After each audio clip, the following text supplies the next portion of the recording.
कश्मीरी लोगों के लिए बहुत अच्छी बात है सभापति महोदय। एक खास करके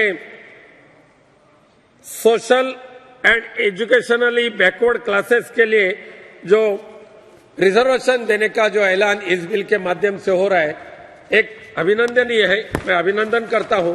वैसे ही मेरी दूसरी मांग ऐसी रहेगी कि आज इस देश में कई समाज ऐसे हैं कि वो आज भी उनको आरक्षण के लिए तड़प रहे हैं।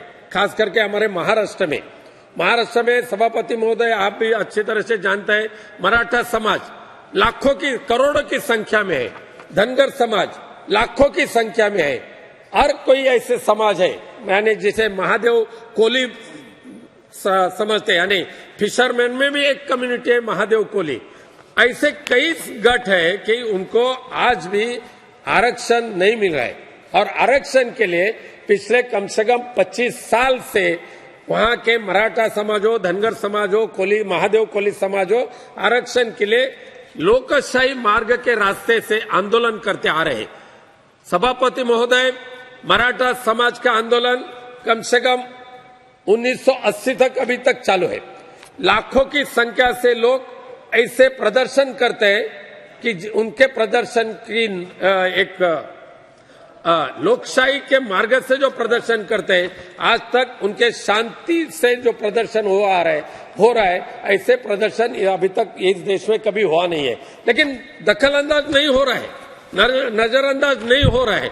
यानी करोड़ों की संख्या से जो समाज है और उनको आरक्षण देने की आवश्यकता है, जैसे कि जम्मू कश्मीर के सोशली और एजुकेशनली जो कैटेगरी तैयार करके उनको स्पेशल एक स्टेटस दिया, वैसे ही मराठा समाज का, धनगर समाज का और महादेव कोली लोगों के मांग है कि हमें भी जो हमारा हक है वो हमें मिलना चाहिए। दुर्भाग्य से क्या हुआ सभापति महोदय कि राज्य सरकार ने कई बार प्रयास किया, लेकिन उनके बस की बात है ऐसा मुझे लगता नहीं।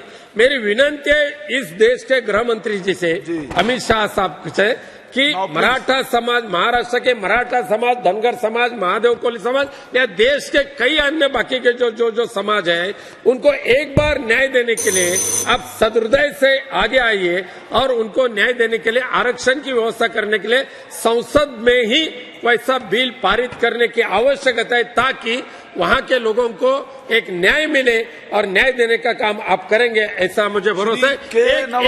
सिर्फ एक मिनट और दीजिए। जम्मू कश्मीर के बारे में मैं और एक बोलना चाहता हूं कि मेरे अनुभव ऐसा है कि एक मिनट लास्ट का, कि जब हम अभी माननीय रेलवे मंत्री जी यहां बैठे, इसके लिए मैं उनको बताना चाहता हूं कि भारतीय रेल के माध्यम से श्रीनगर और कातरा का रेल का निर्माण करने का काम हो रहा है। कई पहाड़ों खोदकर पहाड़ों में टनल तैयार करके, और दुनिया के सबसे बड़ा चमत्कार, आश्चर्य जिसे कहा जाएगा, चिनाब रिवर के ऊपर सबसे बड़ा ब्रिज बना रहा है। इस काम हमारे कोंकण रेलवे के माध्यम से हो रहा है। आधा मिनट, कोंकण रेलवे के माध्यम से हो रहा है। जब हम वहां गए तो वहां के लोगों ने कहा, यानी भरोसा, इसके लिए मैं बताना चाहता हूं कि जम्मू और कश्मीर या खास करके कश्मीर के लोग विकास के विरोध में है नहीं है। विकास जहां जहां होता है वहां वो समर्थन करते हैं। कोंकण रेलवे के माध्यम से कोंकण रेलवे का निर्माण जब हो रहा था, तभी उन्हें कोंकण रेलवे ने कई पहाड़ों को टनल बनाकर कई गांवों को नजदीक लाने का काम किया, और सैकड़ों वर्ष के बाद जब गांव वाले इकट्ठा आ गए, तभी उन्होंने कहा कि हमें ऐसा विकास आवश्यक है, हम इस विकास का हम समर्थन करेंगे। धन्यवाद सभापति महोदय।